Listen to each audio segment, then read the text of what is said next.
Wait for me another 10 minutes. I've already been waiting all day. I stood at the entrance of the Seaside Civil Affairs Bureau, my phone down to 3% battery. On the other end of the call, Crystal sounded rushed. Dylan filled in the form wrong. If this case goes wrong, it'll be a big problem. I stared at the newlyweds taking photos in the distance. Their laughter came in waves. What about us? I asked. She paused for a moment. We can reschedule this. I didn't say anything. The wind was strong, carrying a chill. From 9 in the morning until now, an entire day, I hadn't left this place. She said 10 minutes. I believed her. Then it turned into half an hour, an entire afternoon. Go find somewhere to eat first, she said. I lowered my head and looked at the documents in my hands, the household registration booklet, ID cards, and the ring I had prepared in advance. Are you still coming today?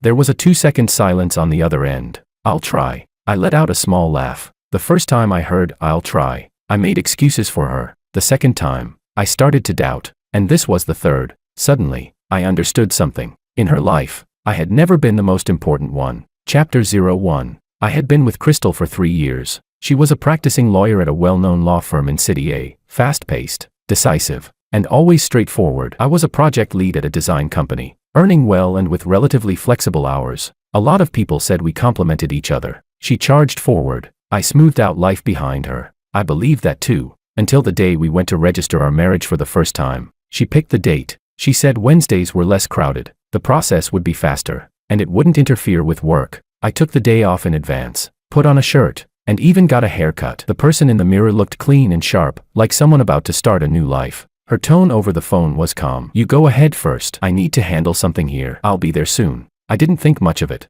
She was always busy. I was used to accommodating her. The Seaside Civil Affairs Bureau in City A sat at the end of a coastal road, a white building, with a windbreak forest beside it, and the sea just beyond. When I arrived, it was only a little past 9. There were already several couples inside. Some held flowers. Some laughed as they took photos. Others quietly discussed wedding details. I stood at the entrance, checked the time, and sent her a message. I'm here. She replied quickly, okay, 10 minutes. So I waited there. 10 minutes passed. 20 minutes passed. I found a seat by the window where I could see the sea outside. The wind was strong, and waves crashed against the rocks again and again. I started scrolling through my phone, checked the workgroup chat for a while, then read a few trivial news articles. She didn't send anything else. I called her. No answer. I frowned and sent another message. Are you here yet?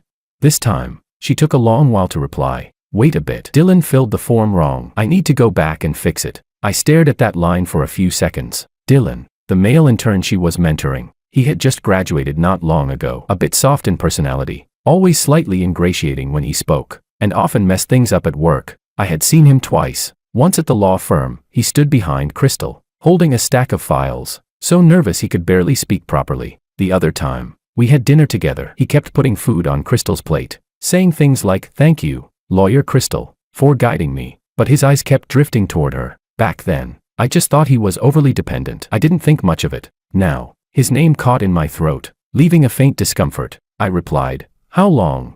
She didn't answer directly. "Soon, just wait a bit." So I waited. From morning to noon, couples in the hall came and went, one batch after another. Some walked out after getting their certificates, smiling brightly as they pulled their partner along to take photos. Others argued quietly at the entrance, their voices low but their emotions obvious. I sat in the corner, like a bystander. At noon, I called her a second time. This time, she picked up. Her voice was hurried. "It's not done yet. This case is urgent. Go find somewhere to eat first." I asked her, "Can we still do it today?"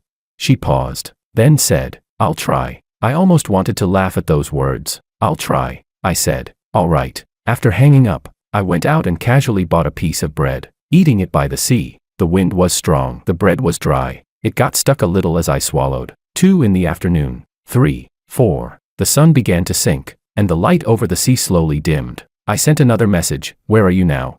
This time, she didn't reply. I didn't call again. My phone battery was nearly dead. I dimmed the screen, trying to save what little was left. There were fewer and fewer people around. The staff began packing up documents. Someone reminded the couples who hadn't finished yet to hurry. I stood in front of the counter, suddenly hesitating. Should I keep waiting?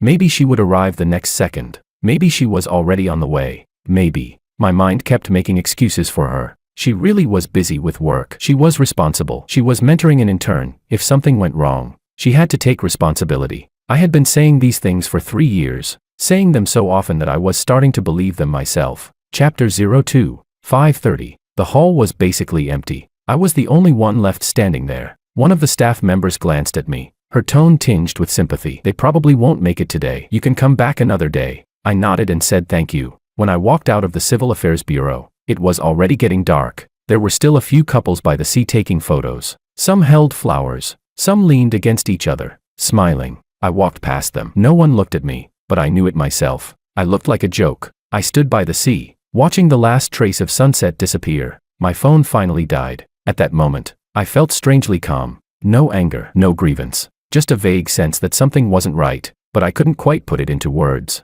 On the way back, I sent her one last message. I'm heading off. She took a long time to reply. Sorry, I really couldn't get away today. I stared at that sentence for a long time. Then I replied, it's fine. Natural, composed. Just like every time over the past 3 years. That night, I returned home alone. I placed the prepared documents on the table, ID card, household registration booklet, and the ring I had bought in advance. I opened the ring box, then closed it, over and over again. Finally, I put it in the innermost part of the drawer. I lay on the bed, staring at the ceiling. Scenes from the day kept replaying in my mind. The sea breeze, the empty hall, and her words, soon. I began to seriously think about one question. Was she really unable to come?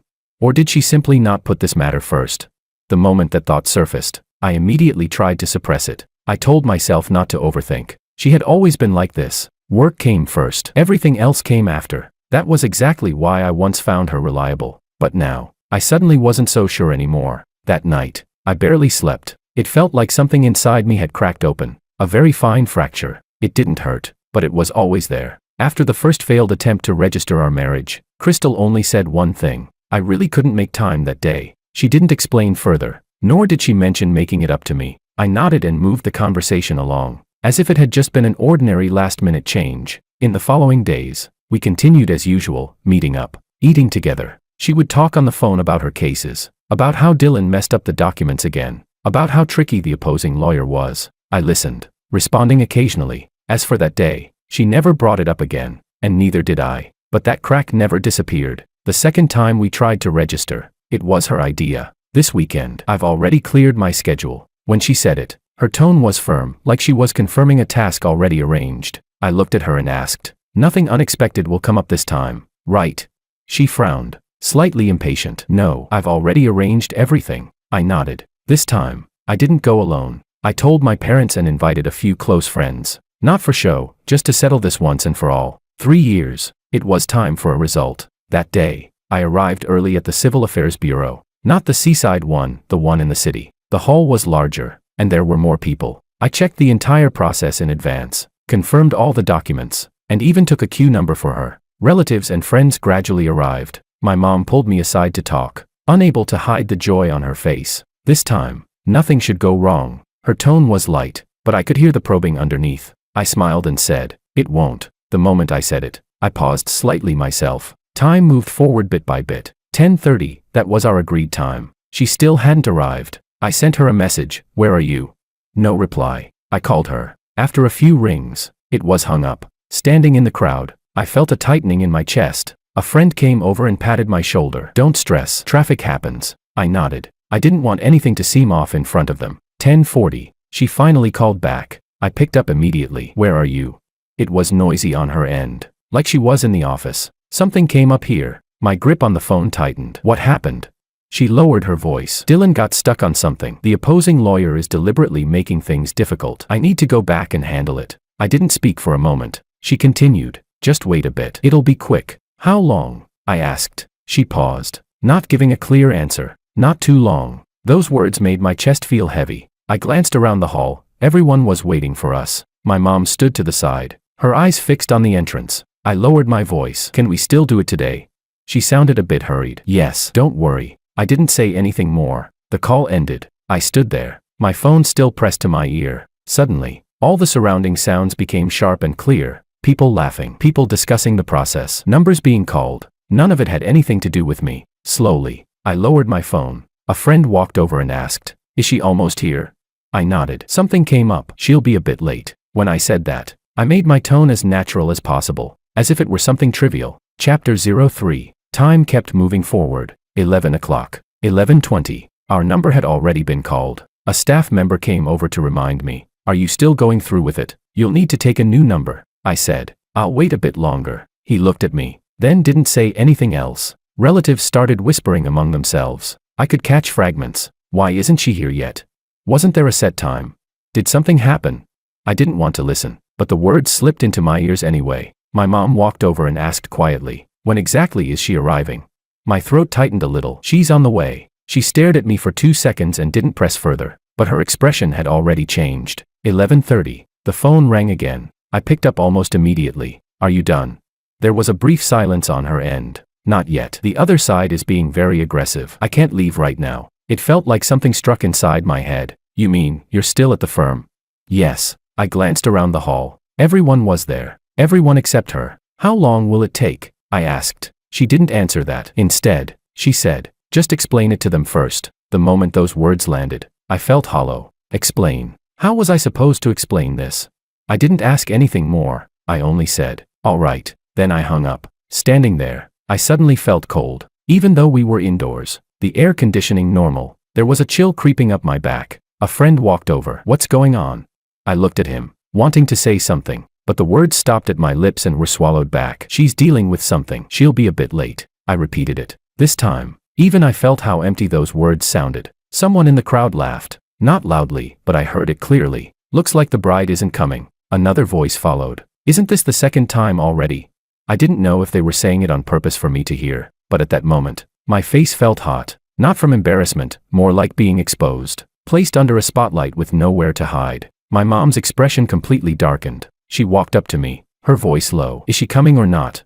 I didn't answer immediately. I knew the answer, but I didn't want to say it out loud. After a few seconds, I spoke. Maybe, she's not coming. She froze for a moment. The people around us also went quiet for a second. It was as if the air had been sucked out of the room. No one spoke. The light, cheerful atmosphere from before vanished instantly. I stood in the middle of the crowd, still clutching the stack of documents. The edges were slightly crumpled from how tightly I had been gripping them. People started packing up. Some found excuses to leave. A friend patted my shoulder, saying nothing. In a situation like this, nothing would be appropriate. I watched them walk away one by one, like watching a scene that was supposed to belong to me slowly disperse. In the end, only my mom and I were left. She didn't say anything more. She just sighed. It was a soft sound, but it pressed on my chest until it felt hard to breathe. I lowered my head and looked at the documents in my hands. ID card, household registration booklet, and the appointment slip. Everything was ready. All the procedures set. The only thing missing was her. I packed the documents away, slowly,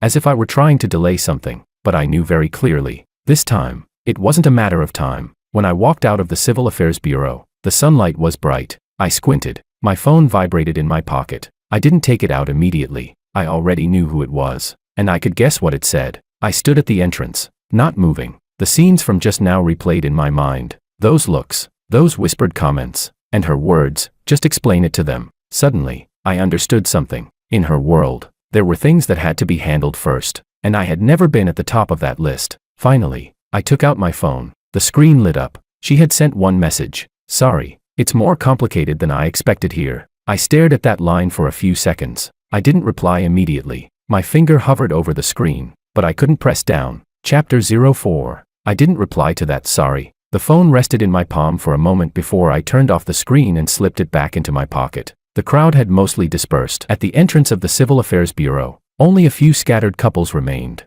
along with some newlyweds who had just come out to take photos. I stood there for a while, then turned and left. This time, no one looked at me, no one laughed, but that feeling of being put on display in front of everyone still clung to me, impossible to shake off. Back at my place, I put the documents on the table, the same spot as last time, only this time, there was an extra, an appointment slip, creased from being folded. I sat on the couch without turning on the lights. The room was quiet. My phone lit up, then went dark again. She sent a few more messages. I didn't read them. I could already guess what they said. Explanations, apologies, and another line about how she really couldn't get away. I had heard those words too many times. At 9 that night, she called. I watched the screen flash for a long time before finally picking up. It was quiet on her end, like she had just finished work. Did you get home?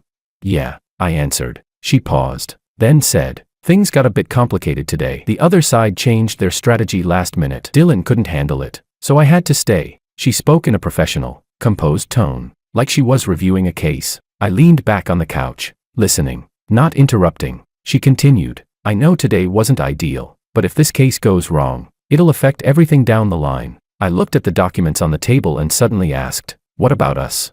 She fell silent for a moment. We can schedule another time. She said it so naturally, like rescheduling a meeting. I didn't respond right away. The only sound in the room was the faint rustle of papers from her side. After a few seconds, I said, okay. She seemed to let out a breath of relief. I'll wrap things up here as soon as possible, and then we'll set another time. The call ended. The entire conversation had no argument, no emotional outburst. It was calm, as if nothing had happened. I stayed where I was, unmoving. After a while, I got up and turned on the lights. White light flooded the room instantly. The documents on the table looked especially neat. I walked over and smoothed out the appointment slip. The date on it had already expired. I stared at those numbers for a while. They suddenly felt unfamiliar. In the following days, things between us went back to how they were before. She stayed busy with her cases. I stayed busy with my projects. Occasionally, she would text to ask if I had eaten. Her tone no different from before. I would reply. On the surface, nothing had changed, but something had already shifted out of place. The third time was her suggestion. This Wednesday, 9 in the morning. I've already confirmed my schedule. When she said it, her tone was more direct than before, like she was presenting a final plan. I looked at her and didn't agree immediately. She frowned. Do you have something else planned? No. Then it's this time. After saying that, she added, there won't be any problems this time. I nodded. I didn't ask anything more. This time, I didn't tell anyone. No relatives, no friends. I only brought the documents and the ring. I didn't want to go through that kind of scene again. That day, I arrived early. The hall wasn't big, and there weren't many people. I found a seat by the side and sat down, the documents resting on my lap. Time passed little by little. 9 o'clock sharp. She didn't show up. I didn't send a message. I just looked up at the entrance. People came in. People left. Not her. 9:10. 9:20. I took out my phone and checked. No unread messages. I didn't call. My finger hovered over the screen. Then I put it down. 9:30. Her call finally came in. I answered. Her voice was a little rushed. Are you there yet? I'm here. Something came up on my side. I closed my eyes for a moment. I had already heard those words twice. What happened? I asked. She said, Dylan's documents were sent to the wrong place. We have to prepare a new set. I need to supervise it. I didn't respond. She continued, just wait for me a bit. I'll handle it as soon as I can. How long? I asked. She paused. Not too long. Hearing those words, I suddenly felt a sense of familiarity. Familiar, and almost grating. Chapter 05. There were people whispering in the hall. Staff members were organizing documents. Everything was normal. Only me, like I was stuck in a scene on repeat. I looked at the entrance and suddenly didn't want to wait anymore. I stood up and gathered my documents. The movement was clean, decisive, no hesitation. On the other end, she was still speaking. Don't leave yet. I'll be right. I cut her off. No need. She froze for a moment. What do you mean? I took out the ring box and held it in my palm. My voice was steady. You don't need to come. There was a 2-second silence. Fernando, what are you talking about? For the first time, there was a clear fluctuation in her tone. I looked at the glass doors of the hall. The light outside was a bit harsh. Let's end this. When I said it, there was no surge of emotion like I had imagined. Instead, it felt light, as if something had finally settled. She went quiet for a few seconds. Then her voice dropped. Are you just being emotional? I didn't answer that. I only said, don't come. Her tone grew urgent. Wait for me. I'll finish up and come over right now. We'll talk in person. I pulled the phone away from my ear and glanced at the call screen. Then I hung up. Someone in the hall glanced at me. I didn't stop. As I reached the entrance, a staff member called out, Are you not going through with it? I didn't turn back. I just raised my hand in a small wave. The air outside was a little cold. I stood on the steps and took a deep breath. My chest felt neither heavy nor empty, just quiet. My phone rang again almost immediately. She called several times in a row. I didn't pick up. Messages popped up one after another. I didn't open them. I didn't need to. I already knew what they said. Explanations, attempts to make things right, and another, wait for me. But this time, I didn't want to wait anymore. I walked to the roadside and put the ring box away again, deep inside my bag. After finishing that motion, I paused. Fragments from the past 3 years flashed through my mind. Her working late into the night, me bringing her food, her being in a bad mood, me walking with her for hours, her saying work was stressful, me handling the small things in life for her. Each scene passed by. No resentment, no anger, just clarity. I set my phone to silent. Then I walked forward, without looking back. I didn't return her calls. After that day, I muted her notifications, leaving only the most basic alerts. Occasionally, my phone would light up. I would glance at it, but not open it. She texted frequently. At first, it was explanations. The issue with the documents has been resolved. That day really was an emergency. We can set another time. Her tone was still the same, rational, structured, like she was handling a postponed task. I didn't respond. The next day, she changed her approach. Fernando, pick up. Let's talk. This kind of silence doesn't solve anything. We can work this out. I still didn't reply. I wasn't being petty, nor was I trying to force her to give in. It just felt like there was no need to explain anything anymore. On the third day, her tone began to unravel. Where are you? Did you go back to the office?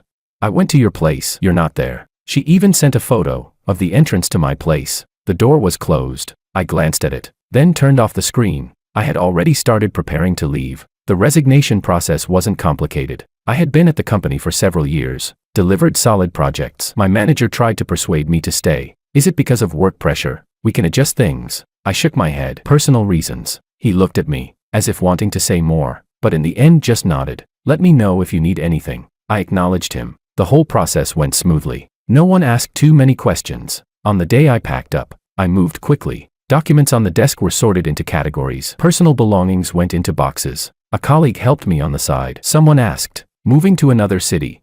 Yeah. Where to? I told them the name. They nodded, saying there were plenty of opportunities there. The conversation was light, like an ordinary resignation. Chapter 06. That night, when I got back to my place, I packed up the last of my things. The room felt much emptier. The table, the sofa, and the curtains I had never changed. I stood at the doorway and looked around once. There was no sense of attachment, just the feeling that what needed to end had already ended. My phone rang again. This time, I glanced at it. It was her. I hesitated for a second, then answered. On the other end, her breathing was slightly uneven. Why aren't you picking up my calls? I leaned against the doorframe, not sitting down. What is it? That question caught her off guard. Her tone changed immediately. What have you been doing these past few days? Handling some things. What things? I didn't answer. She went quiet for a few seconds. Then her voice softened. Are you avoiding me? No. Then why won't you see me?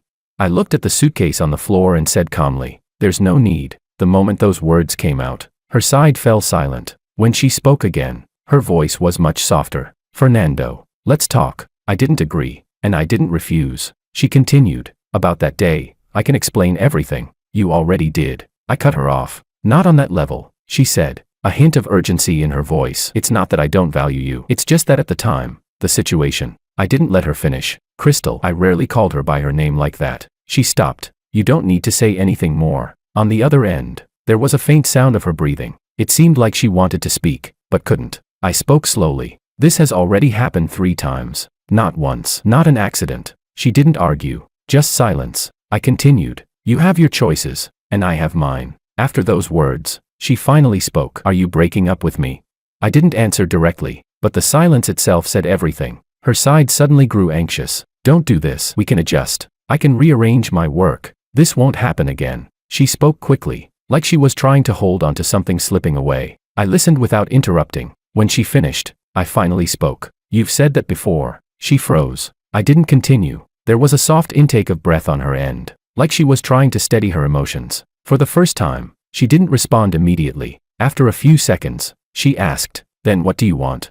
I looked out the window. Lights flickered on one after another. I already told you. She didn't reply. This time, she truly understood. The call ended abruptly. She didn't keep pressing. She only said, I'll come find you. Then she hung up. I placed my phone aside and didn't look at it again. The next day, I left City A. I didn't have much luggage, just a suitcase and a backpack. Standing at the station, I didn't inform anyone, and I didn't look back. I had lived in this city for many years, from graduation until now. Almost every important milestone of my life had happened here, including her. By the time I arrived in the new city, it was already night. I found a temporary place to stay and tidied up a little. The room wasn't big, but it was clean. Outside the window was a different rhythm of streets, unfamiliar, but not noisy. I sat at the edge of the bed and took out my phone. Once the signal came back, messages flooded in. Most of them were from her. The intervals between them grew shorter and shorter, from hours apart at first, to minutes apart later. The content had changed, too. No longer explanations, just questions. Where are you? Did you leave City A? Just tell me. I looked at those messages, my finger hovering over the screen. In the end, I still didn't reply. Chapter 07. In the following days, she started trying to reach me through other ways. She found one of my friends. When he called me, his tone was a little awkward. She asked where you are. I didn't tell her. I said, don't. He paused, then nodded. Got it. Another day passed, and my mom called. She rarely brought this up directly, but this time she didn't avoid it. She came to see me. I didn't say anything. She asked where you went. I didn't tell her. I responded with a quiet acknowledgement. My mom paused, her tone slower than usual. Did something happen between you two? It's already dealt with. She didn't ask for details. She just let out a sigh. I finalized my new job. The pace wasn't fast, but it was clear. Each day had a simple, direct structure. No sudden changes. No need to accommodate anyone else's schedule. After work, I would walk around the nearby streets alone. They were unfamiliar, but quiet. I realized I had stopped checking my phone so often, and I was no longer waiting for any message. A week later, her call came again. This time, I answered. Her voice was low, a little hoarse. Fernando, did you already leave? I looked out the window and said calmly, yeah. She fell silent for a long time, so long that I thought she had hung up. Then she asked, which city are you in? I didn't answer. She asked again. There was a hint of urgency in her tone. I still didn't respond. Her breathing grew heavier. If you don't tell me, how am I supposed to find you? The words were direct, but to me, they felt unfamiliar. I said, there's no need to look for me. She froze, as if she hadn't expected that answer. After a few seconds, her voice softened. Fernando, give me another chance. It was the first time she spoke like that. No analysis, no reasoning, just a request. I didn't respond immediately. I just looked at the distant lights, flickering on one by one. Then I said, no. My voice wasn't loud, but it was clear. I didn't expect her to find me anyway. That day was Saturday. I had just come back from the supermarket, carrying a small bag of groceries. The hallway was quiet. My footsteps echoed clearly. When I reached the door, I saw someone standing there. Her back was facing me. Her hair was slightly messy, her shoulders tense, like she had been standing there for a long time. I paused. Hearing the movement, she turned around. It was Crystal. She looked different from before. Her makeup was light, almost unfinished. Her clothes were still in her usual style, but without that sharp, polished edge. She stared at me, her gaze briefly unfocused before tightening again. You're finally back. Her voice was a little dry. I didn't step closer. I didn't open the door. I just stood there, looking at her. How did you find this place? She didn't answer immediately, as if she was organizing her thoughts. I asked around. I knew who she meant. She had more resources than I did. This kind of thing wasn't difficult for her. There was a short distance between us. She took a step forward, then stopped, like she was testing my reaction. I didn't move. The atmosphere was tense. She spoke first. Can we go inside and talk? I glanced at the bag in my hand, then took out the key. When the door opened, she instinctively walked in. The movement was natural, like countless times before, but this time, I stayed at the doorway, not following. She took a couple of steps before realizing I hadn't moved. She stopped and turned back to look at me. I said, go ahead. She stood in the middle of the living room, glancing around. The space was small, simply furnished. Her gaze lingered for a moment, then returned to me. Why didn't you tell me you came here? I set my things aside, not answering the question. What did you come here for? She froze for a moment, as if she hadn't expected me to be so direct. She took a breath. We need to talk. I nodded. Go ahead. She went silent for a few seconds, like she was searching for the right way to begin. About those 3 times, I can explain. I didn't interrupt. She continued. The first time, Dylan filled out the form wrong. If that case went wrong, it would have affected the client's interests. The second time, the opposing lawyer deliberately made things difficult. I had to go back. The third time, she paused, as if even she felt the repetition of her own reasoning. I looked at her, expressionless. Her voice gradually lowered. It's not that I don't care about you, I asked. Then what is it? Chapter 08. She didn't answer immediately. The room fell into a brief silence. She stepped a little closer. It's a matter of priorities. She said it slowly, as if admitting something. I looked at her. She continued. I always thought these things could be adjusted. Once work was done, we would still have time, but I didn't realize that for you. Those moments themselves were important. Her tone was no longer firm. It sounded more like she was reviewing a process that had gone out of control. I listened without responding right away. I walked to the table, poured a glass of water. When I handed it to her, she took it. Her fingers were a little cold. I sat on the other side, not getting any closer. So now you realize it, I said. She nodded. Yes. I asked. Out of those 3 times, was there ever a moment, before you left, when you thought about how I would feel.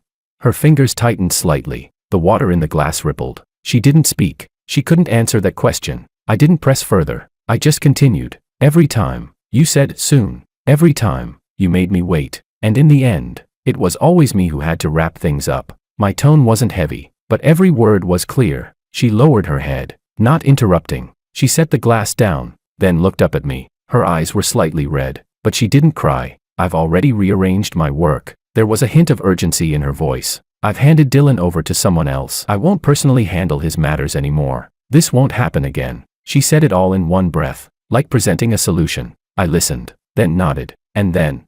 She froze. What do you mean? And then. I looked at her. You're making these changes so there won't be problems again. Or because you think this relationship is worth doing this for. She opened her mouth, but didn't answer immediately. That question stopped her. She was used to solving problems, but not to answering something without a clear answer. After a moment, she said, both. I didn't comment. I just nodded. She looked at me, her tone turning slightly urgent again. Fernando, I'm already changing. You can't stay stuck in the past. I smiled a little, faintly. I'm not stuck in the past. When I said that, my voice was calm. I've just moved on. Her expression froze, as if she didn't understand, or understood too well. She stared at me, her gaze unsteady. What do you mean? I didn't avoid it. It means this relationship is over. Her breathing visibly stopped for a moment. She took a step forward. I don't agree. The words came out immediately. Her tone was much firmer than before. I didn't step back. I didn't argue. I just looked at her. She seemed to realize her tone, paused, then lowered her voice again. We've been together for 3 years. It's not something that ends with a single sentence. I nodded. It's not just one sentence. It's 3 times. When those words landed, she seemed frozen in place. She didn't move, didn't speak. The air in the room turned still. After a while, she spoke again. Her voice was very low. Do you really feel nothing for me now? I looked at her, not answering immediately. That question was more direct than the others, and left no room to maneuver. I didn't say anything harsh. I just said, it doesn't matter anymore. Her gaze flickered, as if something had pierced through her. She stood there, no longer stepping closer, no longer offering explanations. She just looked at me. The way she looked at me now was different from before. No longer certain. There was a trace of unease. Time passed for a while. Finally, she spoke. I won't give up. She said it slowly. No urgency, no force. Like she was giving herself a direction. I didn't respond. She turned and walked toward the door. Halfway there, she stopped. She turned back and looked at me. I'll come find you again. I didn't nod. I didn't refuse. I just stood there, watching her open the door and walk out. Chapter 09. The moment the door closed, the room fell quiet again. I stood where I was, not moving right away. The conversation from just now replayed in my mind. There was no surge of emotion, no hesitation. I walked over and picked up the glass of water from the table.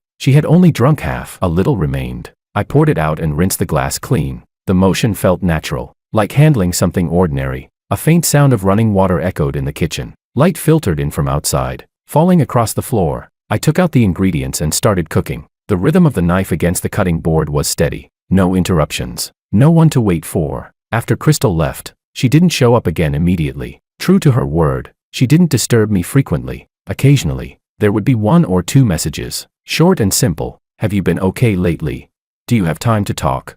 I didn't reply. Those words meant nothing to me now. My work in the new city gradually fell into place. The company wasn't large, but the project flow was clear, communication straightforward. The first project I handled went smoothly, and the client's feedback was good. Relationships between colleagues were simple, without complicated entanglements. It made everything feel lighter. Half a month later, I received a call. It was a former client from City A. Their tone was polite. Fernando, we have a project here. We'd like you to come back and assist. It won't take long, and compensation is negotiable. I had intended to refuse, but the project they mentioned was a continuation of one I had previously worked on. Many details were only known to me. After some consideration, I agreed. The day I returned to City A, I didn't inform anyone. My schedule was tight, leaving almost no spare time. The project meeting was held in a commercial office building. I arrived early and prepared my materials. When I pushed open the meeting room door, I saw 2 people, Crystal and Dylan. The air seemed to freeze for a moment. Crystal stood by the table,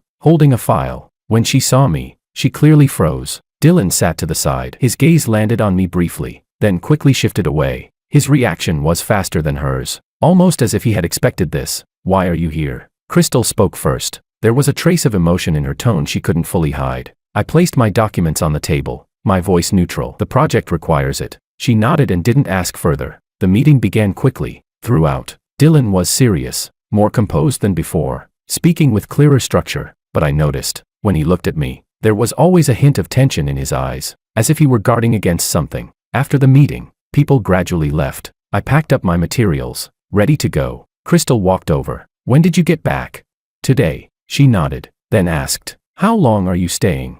"Until the project's done." She looked at me, as if wanting to say more, but someone called her from the side, and she had to stop. As I walked out of the meeting room, Dylan followed. His pace matched mine, walking alongside me. "Nando," he called out. That nickname surprised me. He rarely spoke to me proactively before. I paused and looked at him. He smiled, but it was a bit stiff. "I heard you're doing well now." I didn't respond to that. "Do you need something?"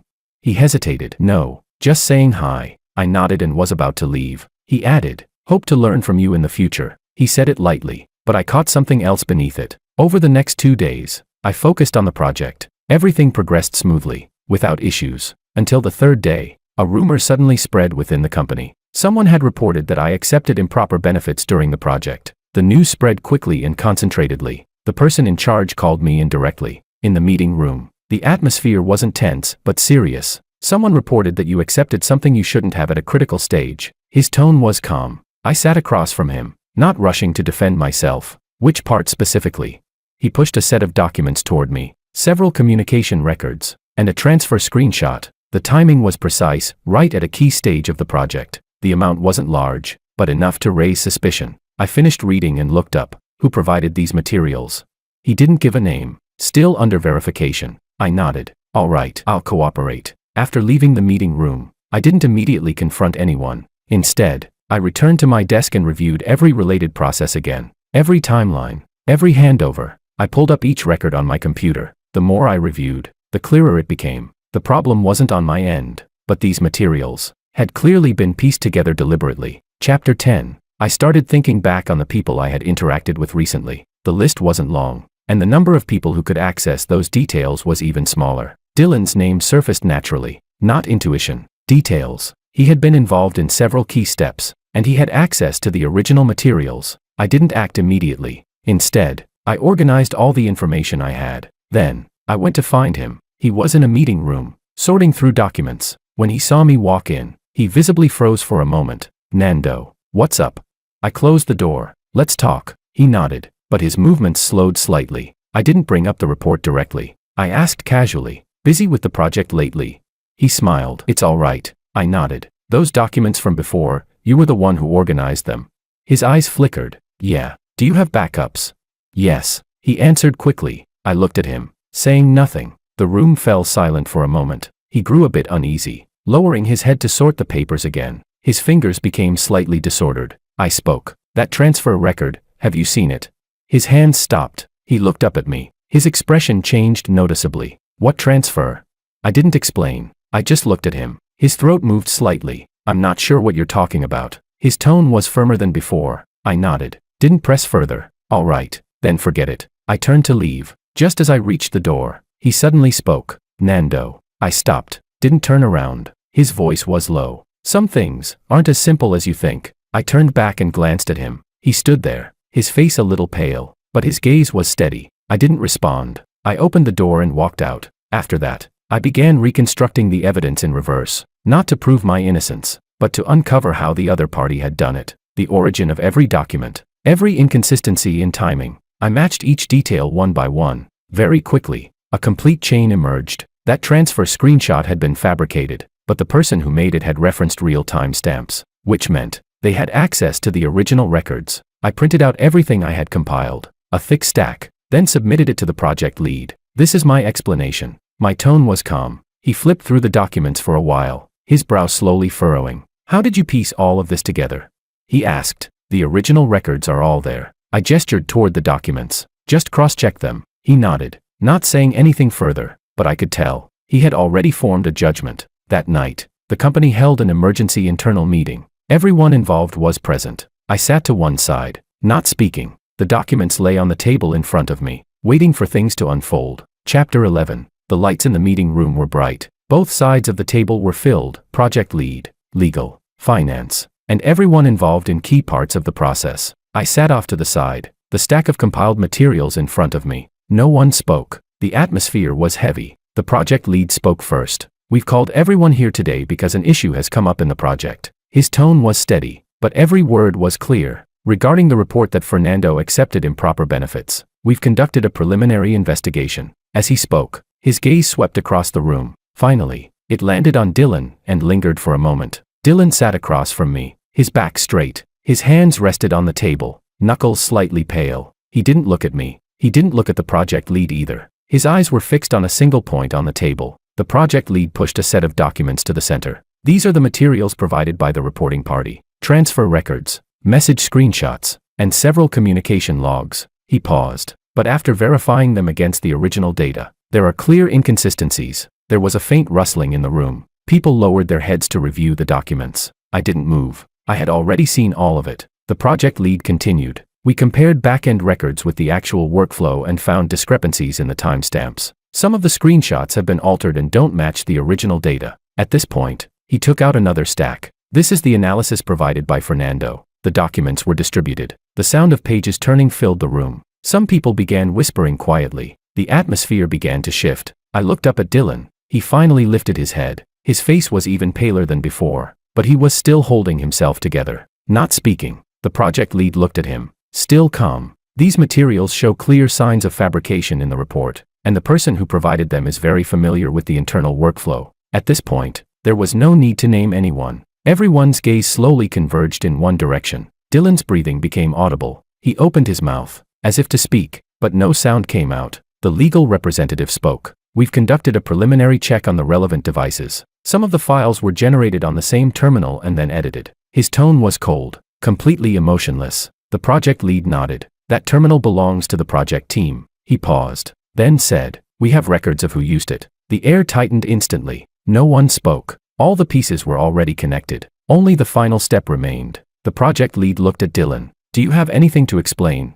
The question was direct. No buffer. No room to evade. Dylan sat there, his body stiffening. After a few seconds, he forced out a sentence. "I'm not very clear about this situation." His voice was tense, completely different from before. The project lead didn't immediately refute him. He simply pushed a record toward him. "These are your login records on that terminal. The timestamps match the file creation times." Dylan glanced down. His fingers trembled slightly, but he held on. "At that time, I was organizing documents. Maybe someone took advantage of it." By the time he said that, his words were already unraveling. The logic didn't hold. I watched him, saying nothing. He was finally trying to find a way out, but there was none left. The legal representative added, "We also retrieved the operation logs. The modification path of the files is continuous. No interruptions." The meaning was clear. There was no room for the excuse of being set up. Dylan's expression changed completely. He stared at the documents, as if trying to find a loophole, but the more he looked, the more his breathing grew uneven. No one in the room spoke up for him. Everyone was waiting for him to speak for himself.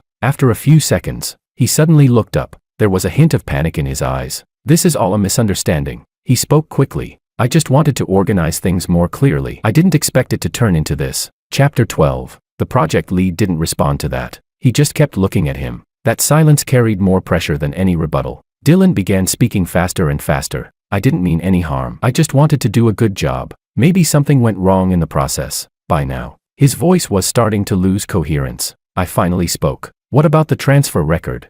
I pushed the screenshot toward him. "Was this also something you organized?" He glanced at the paper. His eyes flickered. He didn't answer immediately. I didn't give him room to avoid it. "The timing, the amount, the account, it's all very precise. You're just an intern. You don't have that level of access. How did you manage it?"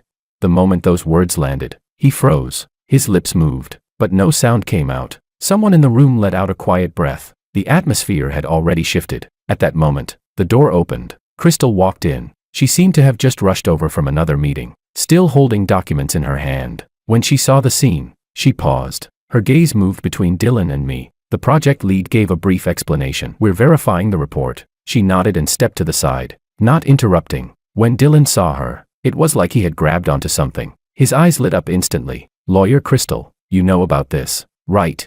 There was urgency in his voice, even a hint of expectation. Crystal froze for a moment. "Know what?" He leaned forward slightly. These materials, I organized them according to your instructions. The moment those words came out, the room fell silent. Crystal's expression changed immediately. What are you talking about? Her tone turned cold. Dylan didn't seem to notice. He kept going. You said before that the process needed to be clearer, that the issues should stand out more. I just followed that idea when I organized everything. He spoke faster and faster, as if trying to prove something. I watched the scene without saying a word. He was already losing control. Crystal stared at him, her brows tightly furrowed. I told you to organize materials, not to fabricate evidence. Her voice was low, but heavy. Dylan froze, as if he hadn't expected that response. I didn't fabricate anything. His words stopped, because even he couldn't finish that sentence. The project lead tapped the table lightly. The evidence is already clear. We'll proceed according to protocol. That statement was essentially a conclusion. There was no more room for explanation. Dylan's face drained of all color. He sat there, looking like he had collapsed inward. After a few seconds, he suddenly let out a laugh. A stiff, unnatural laugh. Then he looked at Crystal. There was something strange in his gaze now. So now you're denying it? His voice wasn't loud, but every word was clear. Crystal's expression froze instantly. What do you mean?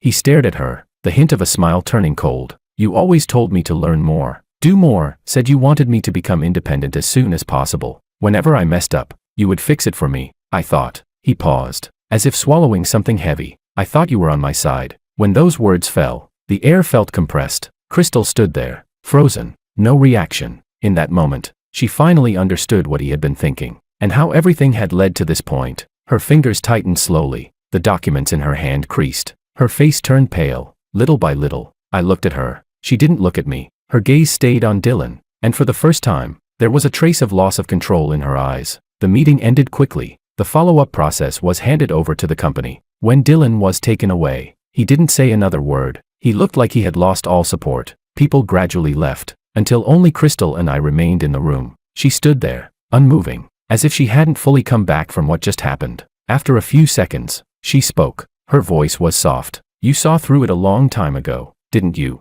I didn't answer. I simply gathered the materials on the table. She looked at me. There was something new in her eyes. No longer that sense of control she used to have, but a kind of belated clarity. These 3 years, she started to speak, then stopped. The rest of the words never came out. Chapter 13. After the meeting room door closed, the hallway returned to silence. The lights cast a cold white glow on the floor. No warmth. Crystal was still standing there. She didn't leave, as if waiting for me to say something. I packed up the documents, aligned them neatly, and placed them into the folder. My movements were unhurried. I was used to this pace now. She looked at me and finally spoke. Fernando. Her voice was soft, softer than any time before. I glanced at her, didn't respond. She took a step forward. What just happened?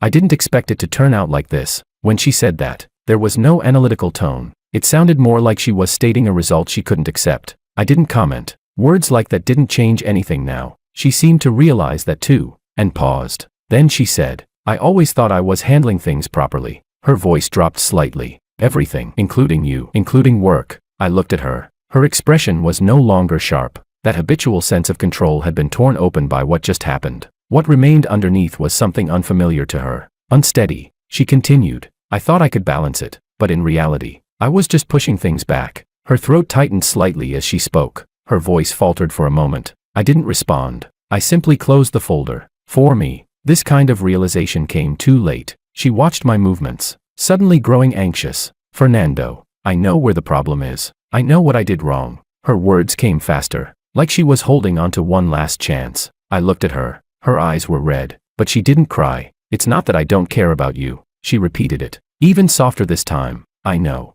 I said. That answer caught her off guard. She hadn't expected it. I continued. You just never put me first. My tone was calm, no emotion. Her fingers tightened slightly, as if those words pressed down on her. She wanted to argue, but she had no reason to. Silence settled between us. Occasionally, someone walked past in the hallway, but no one stopped. She took a deep breath. Then what about now?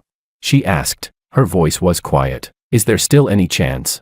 She had asked this before, but this time, her tone was different. No testing, no reasoning, just a direct question about the outcome. I didn't answer immediately. I looked at her. Her expression was open. No defenses, no preparation for the answer. I said, no. Her gaze froze, as if that single word locked her in place. There was no emotional outburst. She just went still, After a few seconds, she spoke again. You're really not leaving any room at all. I didn't reply. She continued. 3 years, just like that. I looked at her. It didn't end today. The moment I said that, her breathing paused. She understood what I meant. Those 3 times, each one took something away, until there was nothing left. She didn't ask further. She just lowered her head, looking at the floor, as if trying to re-understand everything that had happened. After a while, she looked up again. Her gaze was clearer than before. I won't give up, she said. Her tone wasn't strong, but it was firm. I didn't argue. I didn't respond. That kind of persistence didn't mean anything to me anymore. She looked at me, as if she still had something to say, but in the end, she just nodded, then turned and left. I didn't follow. I didn't watch her walk away. I picked up the folder and headed in the opposite direction. The project wrapped up quickly. The handover process was smooth. Without further issues, I organized all the materials and handed them over to the contact. No delays. Chapter 14. On my last day before leaving City A, I went to a cafe I used to visit often. The place hadn't changed, but the people had. I sat by the window and ordered the most ordinary coffee. No one recognized me. No one brought up the past. It felt clean. My phone vibrated. I glanced at it. It was Crystal. Are you still in City A?